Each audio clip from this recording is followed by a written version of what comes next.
Hello दोस्तों, तो कैसे हैं आप लोग। आई होप कि आप बहुत अच्छे होंगे। आपका बहुत बहुत स्वागत है हमारे यूट्यूब चैनल लर्निंग अड्डा पे।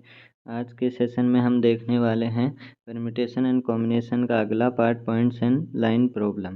इसके अंदर हमारे को बहुत सारे क्वेश्चन पूछे जाते हैं। बहुत ही अच्छा इम्पोर्टेंट टॉपिक है पॉइंट एंड लाइन प्रॉब्लम। तो सबसे पहले हम इसके बारे में देखते हैं कैसे क्वेश्चन पूछे जाते हैं, कैसे क्या होता है। हमारे पास इसके अंदर क्या होता है, हमको 5 या 10 कितने भी बिंदु दे देता है और बोलता है इनमें से इतने बिंदु लीनियर है, इतने बिंदु लीनियर नहीं है। इससे हमारे को रेखाएं बतानी है। तो हमारे पास यहाँ पे दिया हुआ 3 5 हमारे पास क्या है, बिंदुएं हैं जो क्या है हमारे पास संरेखीय नहीं है। हमको बोलेगा 5 बिंदु हैं जो संरेखीय नहीं है। कोई भी बिंदु संरेखीय नहीं है, उससे हम कितनी रेखाएं बना सकते हैं। तो मैं क्या करूँगा, हमारे को पता है कि 2 रेखाओं से हमारे पास क्या बनती है, 2 बिंदुओं से हमारे पास क्या बनती है, एक रेखा बनती है। अब मैं किसी भी 2 बिंदुओं को आपस में मिला दूंगा तो हमारे पास क्या बन जाएगी, रेखा बन जाएगी। तो अब हम इससे क्या समझ सकते हैं कि हमारे पास अगर हम 2 बिंदुओं का कॉम्बिनेशन उठाएंगे तो हमारे पास क्या बन जाएगा, एक रेखा हमारे पास बन जाएगी। तो अब मैं क्या करूँगा, मेरे पास 5 रेखाएं, 5 डॉट दिए हुए हैं, यानी कि 5 बिंदु दिए हुए हैं। तो मैं क्या करूँगा, 2 का कॉम्बिनेशन उठाऊंगा। अब हमको पता है कॉम्बिनेशन के लिए क्या लगता है, 5C2, यानी कि मेरे पास कितनी रेखाएं बन गई। तो हमारे पास रेखाएं बन जाएंगी 5C2, यानी जितनी भी हमको नॉन लीनियर दिए हुए होंगे उनका अगर हम C2 करेंगे, यानी कि 2 हमारे को बिंदु चाहिए होंगे। अब हमारे पास हमको दे दिया कि हमारे पास 5 बिंदुएं थी, 6 मान लेते हैं, 6 बिंदुएं थी, उसमें हमारे पास क्या थी, 2 बिंदुएं संरेखीय थी। यानी कि हमारे पास 2 बिंदुएं, 3 बिंदुएं मान लेते हैं, 3 बिंदुएं लीनियर थी, जिससे अच्छा समझ में आएगा। 3 बिंदुएं लीनियर थी और हमारे पास टोटल कितनी बिंदुएं थी, 7 बिंदुएं थी। तो 7 बिंदुओं से हमको क्या करना है, रेखाएं बनानी है। अब हम सिंपली जानते हैं हमारे पास 7 रेखाओं से बिंदु बनाएंगे तो कितने होंगे, 7 बिंदुओं से रेखाएं बनाएंगे तो हमारे पास 7C2 रेखाएं होंगी। लेकिन अब हमारे पास क्या है, हमारे पास 3 बिंदु क्या हो गए, लीनियर हो गए। अब तीनों बिंदु से हैं तो हमको पता है एक ही रेखा बनेगी, यानी कि मैं इन दोनों को मिलाऊंगा तो भी वही रेखा, इन दोनों को मिलाऊंगा तो भी वही रेखा, और इन दोनों को मिलाऊंगा तो भी वही रेखा। तो हमारे पास क्या आ जाएगी, 7C2 के अंदर हमारे पास एक्स्ट्रा लाइन आ जाएगी, यानी कि जितनी होनी चाहिए उससे ज़्यादा, क्योंकि ये तो सिर्फ 3 बिंदुओं से एक ही बन रही है, जबकि हम इतनी देर की क्या बना रहे थे, 2 बिंदुओं से एक। तो हमारे पास क्या हो जाएगा, 3C2। ये हमारे पास 3 बिंदुओं से बनने वाली रेखाएं होगी। अब हमको क्या हो गया, जो हमारी ये लाइन है, ये लाइन तो हम गिनेंगे यहाँ से। अगर हम इसको 3C2 को यहाँ पे माइनस कर देंगे तो हमारे पास क्या हो जाएगा, ये जो लाइन है, ये लाइन ये हमारी कैंसिल हो जाएगी। यानी कि हम इसको, इस लाइन को भी यहाँ से क्या करते हैं, 7C2 से घटा चुके हैं। इसलिए हमको क्या करना होगा, इस लाइन को इसके अंदर ऐड करना होगा। तो अब हम क्या करेंगे, +1 करेंगे, यानी कि हमारा आंसर क्या आएगा, 7C2 माइनस 3C2 +1। ये हमारा आंसर आता है। ये रेखा +1 हमने क्यों किया, क्योंकि 3C2 में हमारा क्या हुआ, जो ये रेखा बनी थी ये भी हमने कैंसिल कर दी, यानी कि 7C2 से 3C2 हमने किया तो ये रेखा हम अपनी से घटा चुके हैं। अब ये तो एक रेखा है, अब चाहे वो 2 से बने या 3 बिंदुओं से बने, 4 से बने, लेकिन वो एक तो हमको इंक्लूड करनी पड़ेगी, इसलिए हम इसको यहाँ पे +1 करेंगे। अब हमारा क्वेश्चन देखते हैं। एक समतल में 10 बिंदु विद्यमान हैं, जिसमें से ठीक 4 बिंदु संरेखीय, यानी कि हमारे को क्या दिया हुआ है, 1 to 10, यहाँ पे हमको 10 बिंदु दिए हुए हैं। उनमें से बोला है हमारे क्या है, 4 बिंदु एक ही रेखा में है। इन 4 बिंदुओं के अलावा कोई भी 3 बिंदु संरेखीय नहीं है। तो अब हमको क्या करना है, हमारे पास अब एक बार हम इस लाइन को छोड़ दें कि हमारे पास ठीक 4 बिंदु संरेखीय है। ये हमारे पास मान लीजिए नहीं दिया हुआ है, हमको दिया हुआ है एक समतल में 10 बिंदु विद्यमान हैं, तो हमको रेखाएं बतानी है। तो हम क्या करेंगे, 7, हमारे पास 10 है, 10C2, यानी कि 10 का हमने 2 2 का कॉम्बिनेशन उठाया, 2 2 बिंदुओं का, 2 बिंदुओं के कॉम्बिनेशन से हमारी रेखा बन गई। तो हमारे पास टोटल कितनी होगी, 10C2। अब हम देखते हैं कि हमारे पास क्या है, ठीक 4 बिंदु संरेखीय हैं। तो 4 बिंदु संरेखीय है तो हमारे पास क्या हुआ, इन 4 बिंदुओं को मैं किसी भी 2 को अगर मिलाऊंगा तो हमारे पास रेखा क्या बनेगी, सिर्फ एक ही रेखा बनेगी, वो बार बार इन्हीं के ऊपर ऊपर होती जाएगी, यानी कि एक दूसरे के ऊपर आती जाएगी। अब वो अलग रेखा तो होगी नहीं। अब हम क्या करेंगे, फोर जो इन 4 बिंदुओं से रेखाएं बनेंगी, इनको हम क्या करेंगे, टोटल से घटा देंगे, यानी हमारे पास 4C2 बन गई। इसके अंदर हम क्या करेंगे, 4C2 को घटा देंगे। अब 4C2 हमने घटाया तो हम क्या कर चुके हैं, जो ये एक रेखा है हमारी, हम इसको भी घटा चुके हैं। तो इसको हम वापस ऐड करेंगे, तो इसलिए हमारा क्या हो गया, +1। ये हमारा पूरा आंसर आ गया। यानी कि हमने यहाँ पे घटाया तो हम क्या कर चुके थे, जो एक रेखा बन रही थी उसको भी हम घटा चुके थे। अब उसको हमको ऐड करना पड़ेगा, क्योंकि एक रेखा तो हमारी यहाँ पे इंक्लूड होगी, इसलिए हम +1 करेंगे। ये चीज़ हमको ध्यान में रखनी है। हम क्या करते हैं, यहाँ तक कर देते हैं, +1 लगाना भूल जाते हैं, क्योंकि हम इसको भी साथ में घटा चुके हैं। तो ये हमको याद रखना है। अगला क्वेश्चन है हमारे पास, कुल त्रिभुजों की संख्या। अब त्रिभुज क्या होता है, हमारे पास 3 बिंदुओं से बनता है। तो हमारे पास मान लीजिए हमको टोटल 7 बिंदु दिए हुए हैं, तो 7 बिंदु से हम क्या करेंगे, 7 बिंदु अगर हमारे पास हैं तो त्रिभुज 3 से बनेगा। हमको बोल दिया कि 7 बिंदु हैं, कोई भी सरेखीय नहीं है, तो हम क्या करेंगे, 3 बिंदु से हमारा त्रिभुज बन जाएगा। तो हम 3 का ग्रुप उठाएंगे, 3 का कॉम्बिनेशन उठाएंगे, तो हमारे पास क्या हो जाएगा, 7C3। अब अगर हमको बोल दिया 7 बिंदुओं में से हमारे 4 बिंदु लीनियर हैं, यानी 4 बिंदु लीनियर है। अब लीनियर बिंदु से हमारे पास क्या होता है, कोई त्रिभुज नहीं बनेगा। ये हम भी जानते हैं, सब जानते हैं कि 3 लीनियर बिंदु होंगे तो हमारा त्रिभुज नहीं बनेगा। तो अब हम क्या करेंगे, 4C3 से क्या कर देंगे, माइनस कर देंगे। अब कुछ लोग क्या करते हैं, यहाँ भी +1 कर देते हैं। यहाँ +1 नहीं होगा, क्योंकि यहाँ पे रेखा नहीं है। 3 बिंदुओं से अगर तीनों तीनों या चारों, मतलब जितने भी दिए हुए हैं, चारों लीनियर हैं, तो वो त्रिभुज कभी बना ही नहीं सकते। इससे पहले हमारे पास क्या थी, रेखा। रेखा 2 बिंदुओं से मिलती है, तो अगर हमारे 4 बिंदु सेम लाइन में हैं, तो वो रेखा तो बनेगी, लेकिन त्रिभुज नहीं बनेगा। इसलिए यहाँ पे +1 कभी नहीं आएगा, ये हमको ध्यान रखना है। +1 यहाँ पे नहीं लिखना है, सिर्फ हमारा आंसर कितना होगा, इतना। अब हमारे पास है, हमको ज्ञात क्या करना था, 7 10 हमारे पास लाइन थी, 10 बिंदु थे, उनमें से हमको त्रिभुजों की संख्या बतानी है, अगर वो 4 संरेखीय है। तो हमारे पास 10 बिंदुएं थी, C3 अगर मैं करूँगा तो हमारे पास टोटल त्रिभुजों की संख्या आ गई। अब हमारे पास क्या थे, 4 लीनियर थे, वो लीनियर थे, तो मैं क्या करूँगा, उससे बनने वाले त्रिभुजों की संख्या घटा दूंगा, तो ये हमारे पास आंसर आ जाएगा। यहाँ पे हम +1 नहीं करेंगे, क्योंकि यहाँ पे हमारा त्रिभुज नहीं बन सकता। वहाँ पे रेखा बन रही थी, इसलिए उसको +1 कर रहे थे, यहाँ पे नहीं करेंगे, ये हमको याद रखना है। अगला है हमारे पास, 4 लड़के B1 B2 B3 B4 तथा 4 लड़कियाँ G1 G2 G3 G4 को एक पंक्ति में व्यवस्थित करने के कुल तरीकों की संख्या ज्ञात करो। तो अब हमको क्या दिया हुआ है, हमारे पास 4 लड़के हैं और 4 लड़कियां हैं, इनको हमको व्यवस्थित करना है। तो पंक्ति में व्यवस्थित करने के लिए हम क्या यूज़ करेंगे, फैक्टोरियल। यहाँ पे हमारा C यूज़ नहीं होगा, क्योंकि यहाँ पे हम क्या कर रहे हैं, संचय नहीं कर रहे हैं, किसी भी प्रकार का कॉम्बिनेशन नहीं कर रहे हैं। कॉम्बिनेशन ऑलरेडी हमको दिया हुआ है 4 लड़कों और 4 लड़कियों का। हमको क्या करना है, सिर्फ उसको अरेंजमेंट करना है, कि हम इसको इधर से इधर व्यवस्थित कर दें, इधर से इधर व्यवस्थित कर दें। तो अब इसमें कोई कंडीशन नहीं दी हुई है, एक पंक्ति में व्यवस्थित करना है। ना ये बोला हाइट के अनुसार, ना ये बोला है कि कोई लड़का पहला आना चाहिए, B1 पहले आना चाहिए, G1 पहले आना चाहिए। तो हमको कुछ भी नहीं बोला गया है, कहीं भी रख दो, किसी को भी रख दो। तो अब हम क्या करेंगे, हमारे पास 4 लड़के हैं, तो 4 लड़कों को क्या करेंगे, 4 लड़कियां और 4 लड़कियां हैं, तो कहीं भी व्यवस्थित करने के तरीके कितने हो गए, टोटल लोग हो गए हमारे पास 8। तो 8 को व्यवस्थित करने के हमारे पास फैक्टोरियल 8, इसको हम ऐसे भी लिख सकते हैं, 8 का फैक्टोरियल।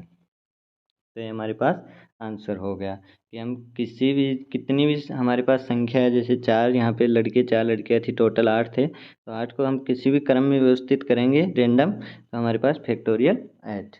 अब है हमारे पास, यदि सभी लड़कियाँ 7 हों, तो यहाँ पे हमको एक कंडीशन दे दी गई है कि सभी लड़कियाँ क्या होनी चाहिए, 7 होनी चाहिए। अब हमारे पास क्या है, B1 है, B2 है, B3 है, B4 है, G1 है, G2 है, G3 है और G4 है। अब इसने कंडीशन दे दी कि ये जो लोग हैं यानी कि चारों लड़कियां हैं ये हमेशा साथ रहेंगी, इनको आप अलग अलग कर ही नहीं सकते, यानी कि इनको आप बदल नहीं सकते, ये चारों साथ रहेंगी। ये यहाँ पे भी आ सकती हैं, ये यहाँ पे भी आ सकती हैं, ये यहाँ पे भी आ सकती हैं और ये यहाँ पे भी आ सकते हैं, लेकिन जहाँ आएंगी चारों साथ आएंगी। तो हमारे पास क्या हो गए, टोटल ग्रुप कितने हो गए, 1 2 3 4 और 5 ग्रुप हो गए हमारे पास। यानी कि अब हमको जो भी बदलाव करना है सिर्फ 5 ग्रुपों में करना है। एक ग्रुप ये हो गया, एक ये हो गया, एक ये हो गया, एक ये हो गया और एक ये हो गया। इन पांचों में हमको बदलाव करना है, ना कि पहले हम क्या कर रहे थे 8 लोगों में बदलाव कर रहे थे। अब हमको कंडीशन दे दी कि ये सारे साथ होने चाहिए, तो इनको हम हिला नहीं सकते, इसलिए हमारे पास क्या हो गया फैक्टोरियल 5। अब इसने ये नहीं बोला है कि G1 पहले रहेगी, G4 लास्ट में रहेगी, G2 इस तरह नहीं बोला। ये होने ग्रुप में चाहिए चाहे कैसे भी हो, यानी G1 G2 G3 का 4 का कोई मतलब नहीं है कि कैसे हैं कैसे, लेकिन होने एक साथ चाहिए। तो अब हम क्या करेंगे, इन चारों की भी हमारे पास क्या है बदलाव करने की परमिशन है। तो अब हम क्या करेंगे फैक्टोरियल 4, ये हमारा टोटल आंसर हो गया। कुछ लोग क्या करते हैं फैक्टोरियल 5 लिखते हैं, 4 नहीं लिखते, वो सोचते हैं कि G1 पहले आएगा G2, ऐसा कहीं भी नहीं लिखा हुआ है। ये लिखा हुआ है सभी लड़कियां साथ हो, तो सभी लड़कियां हमारी साथ हैं लेकिन वो किसी भी क्रम में हो सकती हैं। तो ये हमारा क्या हो गया फैक्टोरियल 4। अगला क्वेश्चन है हमारे पास, यदि कोई भी दो लड़कियां साथ नहीं है, यानी कि हमारे पास कोई भी दो लड़की साथ नहीं होनी चाहिए, ये कंडीशन दी हुई है। यानी हमारे पास क्या बन गया B1 B2 B3 B4, ये हमारे पास केस बन गए, यानी कि 4 लड़के बन गए। अब ये बोल रहे हैं कोई भी दो लड़कियां साथ नहीं है। अब दो लड़कियां कब साथ नहीं होंगी, जब हर दो के बीच एक लड़का बैठ जाए, तब कोई भी दो लड़कियां साथ नहीं होंगी। तो हमारे पास कितने स्पेस हैं उनको बैठाने के लिए, हमारे पास यहाँ पे 5 स्पेस हैं। अगर मैं इन पांचों स्पेस में कहीं भी लड़कियों को बैठाऊं तो हमारे पास दो लड़कियां साथ में नहीं होंगी। अगर यहाँ पे बिठाऊं, यहाँ पे यहाँ पे यहाँ पे, तो हमारे पास चारों लड़कियां साथ नहीं होंगी। किसी भी प्लेस को मैं सिलेक्ट कर लूँ और बिठा दूँ तो हमारे पास लड़कियां साथ नहीं होंगी। और मैं ये भी नहीं दिया हुआ है कि लड़के किस क्रम में बैठते हैं, लड़के B4 पहले बैठ सकता है, B2 लास्ट में बैठ सकता है, B1 बीच में बैठ सकता है। तो मैं क्या करूँगा पहले लड़कों को एडजस्ट करूँगा। लड़के कितने तरीके से एडजस्ट हो जाएंगे हमारे फैक्टोरियल 4 से। अब मैं क्या करूँगा लड़कियों के लिए प्लेस चूज करूँगा, प्लेस का मैं क्या करूँगा संचय करूँगा। तो जैसे ही हमारे पास संचय नाम आया, यहाँ पे हमारे पास 5 पैलेस थे, 5 पैलेस थे, तो मुझको तो चाहिए सिर्फ 4 पैलेस। अब मैं 4 पैलेस कोई से भी सिलेक्ट कर सकता हूँ। तो हमारे पास क्या हो गया 5C4, ये हमारे पास सिलेक्ट हो गया। अब ये नहीं है कि लड़की G1 पहले आएगी G2 पहले आएगी या कौन पहले आएगा, कोई भी कैसे भी आ सकता है। तो उन लड़कियों को मैं दोबारा क्या करूँगा इधर उधर रख सकता हूँ। तो यहाँ पे क्या हो जाएगा फैक्टोरियल 4, ये हमारा टोटल आंसर हो गया। तो ये हमको ध्यान रखना है, कई बार हम क्या करते हैं प्लेस नहीं चूज करते हैं, प्लेस हमको यहाँ पे चूज करने पड़ेंगे क्योंकि प्लेस 5 है हमारे पास और लड़कियाँ हमारे पास सिर्फ 4 हैं। अगला है हमारे पास, यदि B1 तथा G1 कभी साथ नहीं रहे, यानी B1 और G1 हमारा कभी साथ नहीं होने चाहिए, तो हमारे पास क्या हो जाएगा B1 B2, B1 को हम लेंगे नहीं, तो हमारे पास कौन कौन बच गया B2 B3 B4 G2 G3 G4, ये हमारे पास बच गए। और B1 और G1 हमारे पास अलग से रहे, इनके लिए बोला है कि हमारे ये कभी साथ नहीं रहने चाहिए। तो अब हमारे पास इनको साथ ना रखने के लिए हम क्या करेंगे कि नहीं एक किसी भी एक या दो कितनों को भी हम इनके बीच में बैठाएंगे, यानी कि हम क्या बोलेंगे जो हमारे बच गए हैं इनके अलावा वो इनके बीच में सेटल हो जाओ, तो हमारे पास B1 तथा G1 अपने आप अलग अलग हो जाएंगे। तो हमारे पास क्या हो जाएगा, कितने पैलेस बच गए हमारे पास यहाँ पे पैलेस हो गए 1 2 3 4 5 6 और 7, यानी हमारे पास टोटल 7 पैलेस हो गए इनको रखने के लिए। यानी कि मैं